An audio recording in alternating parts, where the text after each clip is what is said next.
Hello guys, good morning. It's Medtech Rider. Today magpapalit ako ng rare brake pads sa King Benelli Imperiale 400. Actually, ano na po to, pang third na brake pads na po ito nakakabit dito. So, nagpalit na ako dati. So, pangatlo na ito. Yung stock kasi, yun talaga medyo matagal siya na pudpud. Yun lang ang nangyari dati nung palit ako ng interior noon, na nadali kasi yung ABS rotor disc kaya nagloko siya. So ang nagloko dati yung ABS, tapos yung brake pads niya laging so nangyari noon, naglalak dahil nga nagloko yung ABS. Pero nagawa na ayos na po yun So kaso yung old na brake pads, although medyo makapal pa yon, hindi kasi pantay yung kain dahil nga sa nagloko yung ABS nito nung nagpa-vulcanize. So ngayon, ang mali ko, tinapon ko na siya. So nagpalit ako ng kasukat, hindi yung stock pang Honda PCX yung pinalit ko which is same na same lang yung size. Yun lang, ang bilis niya mapudpud.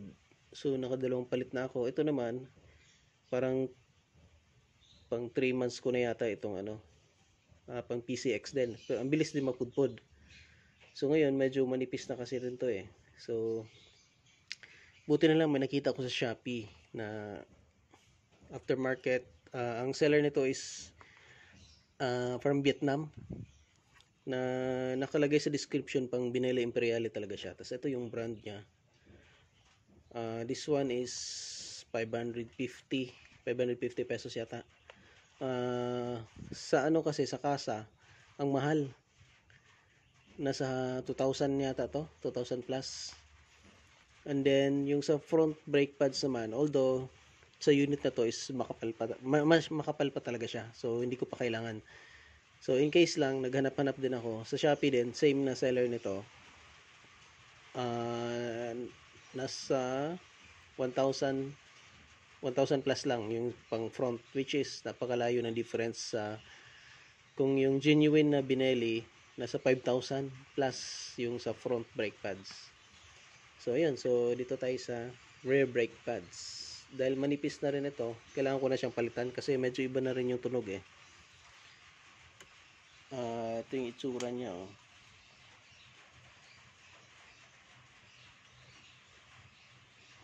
So medyo na disalign na yung parang manipis na plate.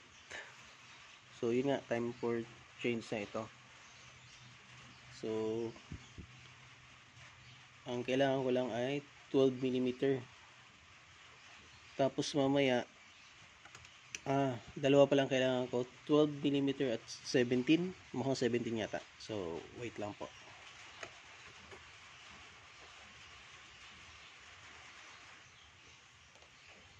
So ayun nga, 17mm na wrench or monkey wrench, pampigil po. Dito, ito.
So bali ito na yung pads niya.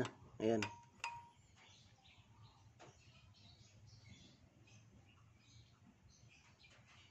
Sobrang nipis. Although mayroon pa naman konti, pero manipis na talaga siya.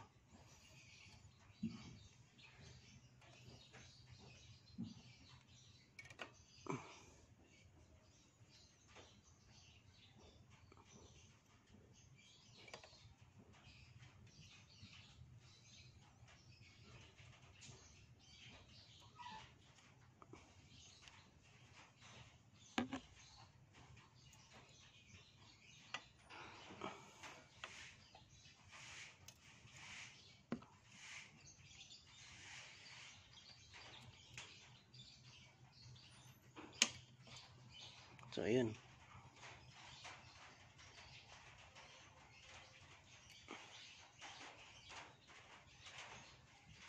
So sobrang nipis na niya talaga.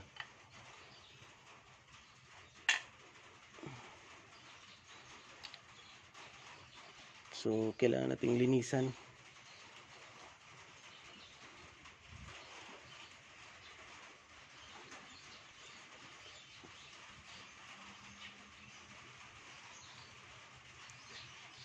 So kailangan natin brake cleaner pala. Pero hindi ako sure kung meron pa akong natira. So wait lang. Check ko muna. So bali nilinis ko na siya. Naubusan kasi ako ng brake cleaner. So ang ginamit ko ay contact cleaner pang electronics. So ang importante kasi is malinis mo siya at hindi mo malagyan ng mga oil. Ito kasi nakakatanggal to ng mga grease or mga oil eh. So ayun, ito muna ang ginamit ko kasi naubusan ako ng pang brake cleaner talaga.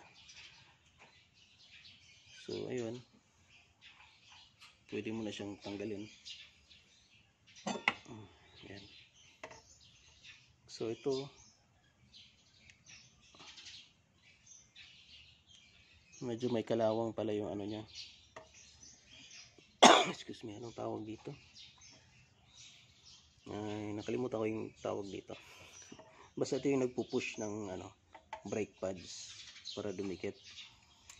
So ito, I think lagyan ko na siya ng additional na grease para mas smooth yung play niya.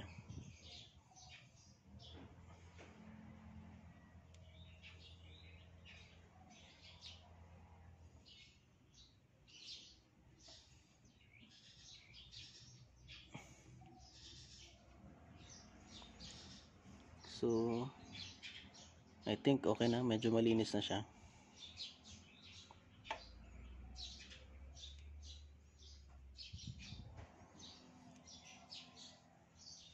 So ngayon, ito yung brake pads na bago.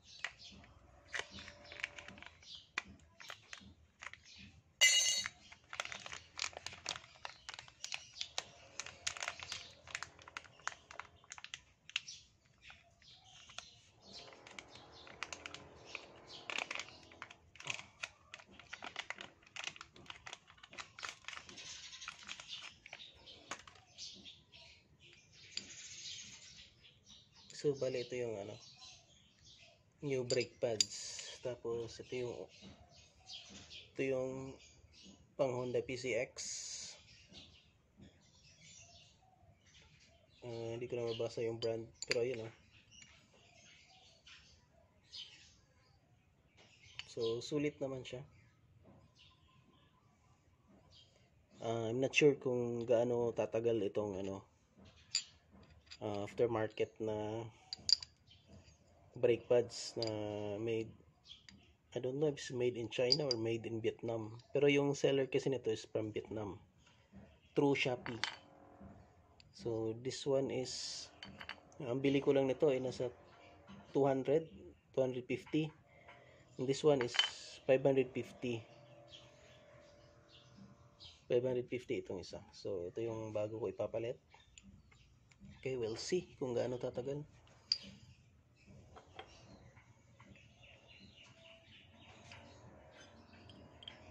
Bale, ito yung pinalitan ko. Ayan. Sulit naman siya. And then, ito yung bago. Excuse me.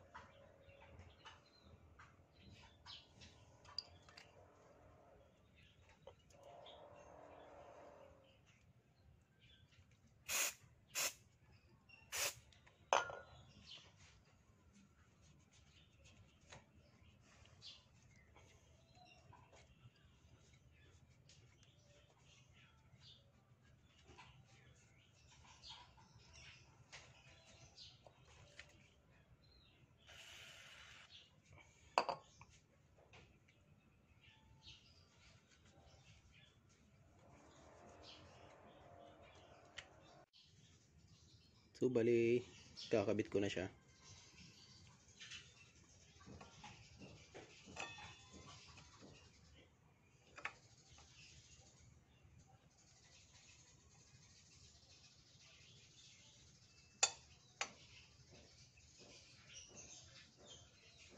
Yan. Actually, easy lang magkabit ng brake pads. Lalo itong sa rear.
So, kailangan lang push ng konti itong I forgot the name.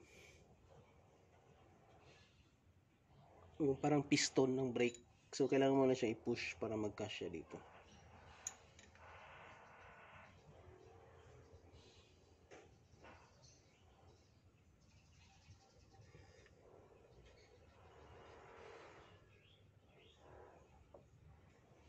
So, konti pa.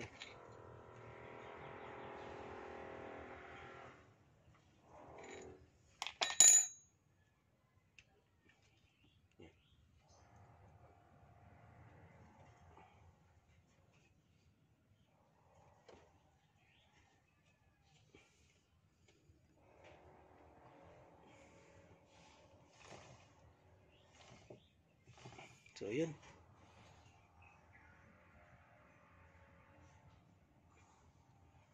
Ayun, ikabit ko na siya.